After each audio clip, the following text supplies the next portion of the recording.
सम्मानित मुल्क के मालिकों, मैं बौद्ध भिक्षु सुमित रतन। अभी एक बयान आया है और वो बयान आया है भारत में 4 शंकराचार्य होते हैं और चारों ही पद ब्राह्मणों के लिए रिजर्व हैं। एक है स्वामी निश्चलानंद जी शंकराचार्य हैं, वयोवृद्ध हैं, कभी कुछ कहते हैं कभी कुछ उनके मुंह से निकल जाता है। उनका बयान आया है कि मुसलमानों के तीर्थ स्थल मक्का मदीना को मक्केश्वर महादेव घोषित कर दिया जाए।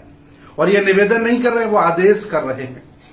जैसे कि ब्रह्मांड के वो बहुत बड़े अधिष्ठापति हैं। और एक और उनका बयान आया है कि ताजमहल को तेजो महल बना दिया जाए। ज्ञान बापी को जो मस्जिद है उसे हिंदू मंदिर घोषित कर दिया जाए।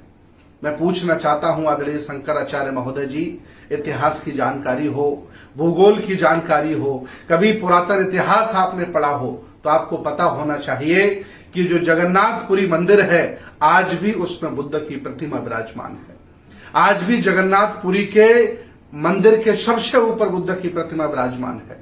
अगर हिम्मत है आप में कब्जा करने की और दूसरे को उपहार स्वरूप देने की, आदेश करने की, तो कभी कभी ये भी चर्चा कर लिया करो कि जगन्नाथपुरी पर कब्जा क्यों करके रखा है। वो बुद्ध की प्रतिमा है।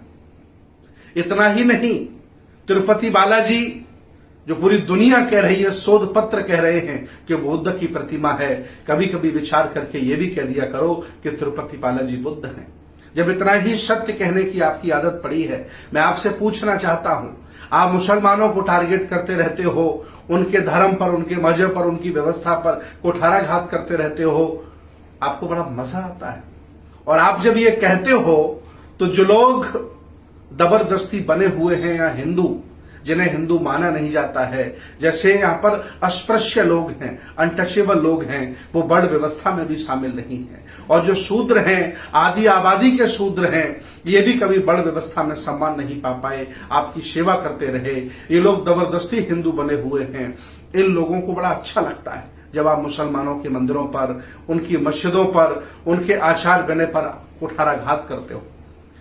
आज ऐसा नहीं कि आज मैं बोल रहा हूं आपसे, मैं उस समय भी बोला था जब श्रीलंका ने कोरोना में मरे हुए मुसलमानों को दफनाने की बजाय जलाने का आदेश किया था। मैंने कहा ये दुनिया अलग अलग विचारों की है, अलग अलग धर्मों की है, अलग अलग मान्यताओं की है।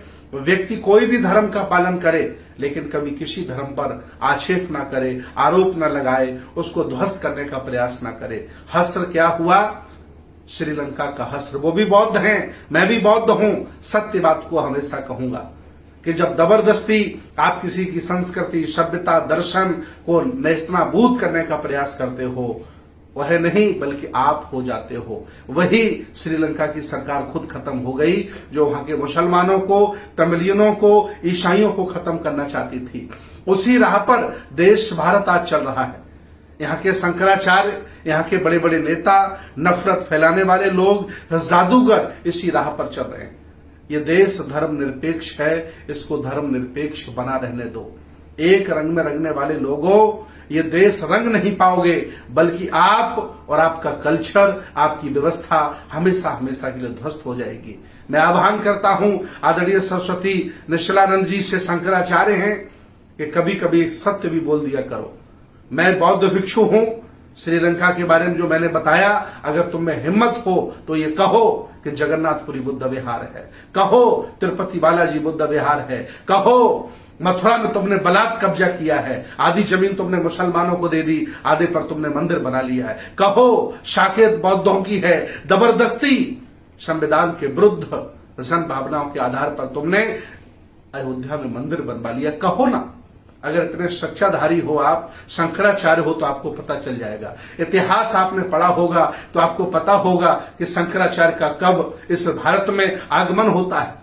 ईसा मसीह कब आए, मोहम्मद साहब कब आए और बुद्ध कब आए, और बुद्ध की संस्कृति ने इस देश को क्या दिया और आप इस देश को क्या दे रहे हो। गाय गोबर के अलावा, नफरत फैलाने के अलावा, दूसरों के मंदिरों में, मस्जिदों में कब्जा करने के अलावा आप कभी भी विकास की बात नहीं करते हो। तुलना करते हो तो भारत की पाकिस्तान से करने लगते हो, लोगों को बरगलाते हो। अरे कभी तुलना करनी हो तो रसिया से करो, अमेरिका से करो, जापान से करो, तब समझ में आएगा कि तुलना भी कोई चीज होती है। नफरत फैलाकर कब तक इस देश को बर्बाद करोगे? शंकराचार्य हो, आप सन्यासी हो, आप कम से कम सत्य बोलो, सत्य बोलो। अगर सत्य नहीं बोल सकते हो तो मुंह पर लगाम लगाइए, जुबान पर लगाम लगाइए और मंदिर में बैठ करके रोटियां तोड़ने का काम करिए। देश को बांटिएगा नहीं। बड़े संघर्षों के बाद ये देश इकट्ठा हुआ है, ये तरक्की कर रहा है, प्रगति की राह पर चल रहा है और आप इसे तोड़ करके बर्बाद करना चाहते हो। इस मंसूबे में हम जैसे लोग हजारों हैं, लाखों हैं, आपको कामयाब नहीं होने देंगे। और सत्य होगा वही टिकेगा, झूठ होगा वो मिट जाएगा। बहुत बहुत धन्यवाद, बहुत बहुत साधुवाद। आपकी जय हो।